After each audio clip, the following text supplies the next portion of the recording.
अस्सलामुअलैकुम वरहमतुल्लाहि वबरकातुहू। मैं हूँ मुसन्निफ़ा मरियम और आप देख रहे हैं मेरे नावल का तीसरा एपिसोड, वो महलों का बादशाह। तो चलिए अब देखते हैं कि आगे क्या होता है। बादशाह अहसन न्याज़ी ने हर मुमकिन मलिका दुर नायाब को ढूंढ लिया, मगर वो नहीं मिली। जाने वो कहाँ गायब थी। उसकी दूसरी बीवी सायरा अपने मंसूबे में कामयाब हंसती मुस्कुराती हुई अंदर कमरे में दाखिल हुई और बोली, शहंशाह, न जाने मलिका दुर नायाब कहाँ जाकर छुप गई हैं, और अगर कोई बात है तो आप मुझे बता दें। मैं भी आपकी बीवी ही हूँ, कोई कनीज़ नहीं जो आप मुझसे कुछ छुपा सकें। बादशाह अहसन न्याज़ी ने उसे चौंक कर देखा और पूछा, तुम्हें कैसे मालूम कि मैं तुमसे कुछ छुपा रहा हूँ?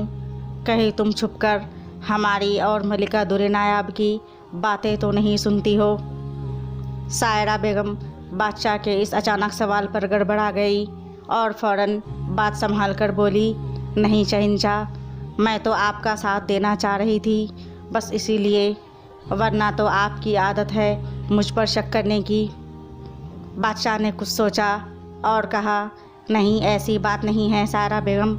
दरअसल मेरी एक बहुत कीमती चीज़ खो गई है, उसी की वजह से बहुत ही ज़्यादा परेशान हूँ। सायरा समझ गई कि बादशाह अहसन न्याज़ी को उस अनमोल किताब की तलाश है, इसलिए उन्हें तिरछी नज़रों से देखा और बोली, शहंशाह, अगर आप चाहें तो मुझे सारी बात बता दें ताकि मैं आपकी कुछ मदद कर सकूं। आखिर मैं भी आपकी बीवी हूँ और बचपन की दोस्त भी और रिश्तेदार भी। बाकी बीवियाँ तो बाद में आई हैं, लेकिन आप तो मुझे बचपन से जानते हैं।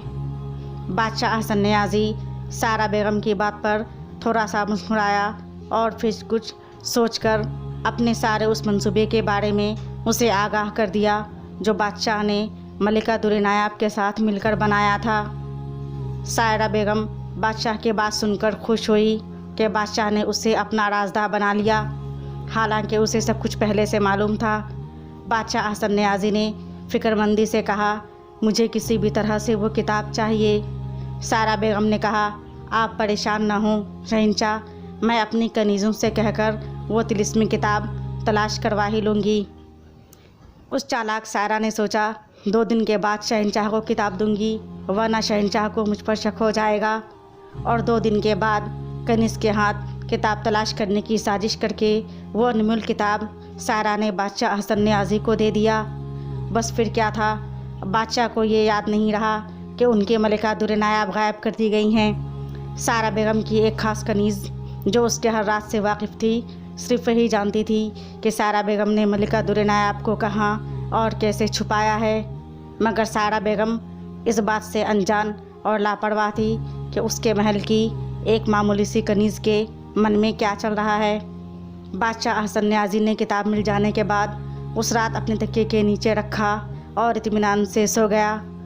उस रात बादशाह ने ये ख्वाब देखा कि वह हसीन व जमील चमचमाता हुआ महल बादशाह के आगे चमक रहा है और बादशाह से कह रहा है, जल्दी से आओ ऐ शहंशाह, हम तुम्हारा ही इंतज़ार कर रहे हैं। ये देखकर बादशाह की आंखें खुशी से चमक उठीं। तभी बादशाह की नज़र एक किताब पर पड़ी जो बादशाह की निगाहों के सामने उड़ती फिर रही थी और आवाज़ें आ रही थी जो कह रही थी, ऐ बादशाह अहसन न्याज़ी, मैं तेरी वही किताब हूँ जो तू अपनी तकिए के नीचे रख कर सो रहा है।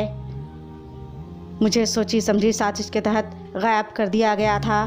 इतना कहकर वो किताब और महल उसकी नज़रों से ओझल हो गए।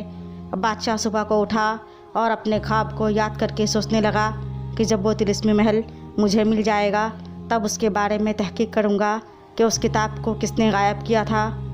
सायरा बेगम अपने कमरे में बैठी अपने बाल संवार रही थी कि तभी एक शोर बरपा हुआ। जाकर देखा तो वज़ीर ने कहा कि बादशाह पर तीर से हमला हुआ है, मगर बादशाह को चोट नहीं लगी। सायरा बेगम बादशाह के पास गई और बोली, आप परेशान ना हों शहंशाह, आप इत्मीनान से सफ़र पर जाएं।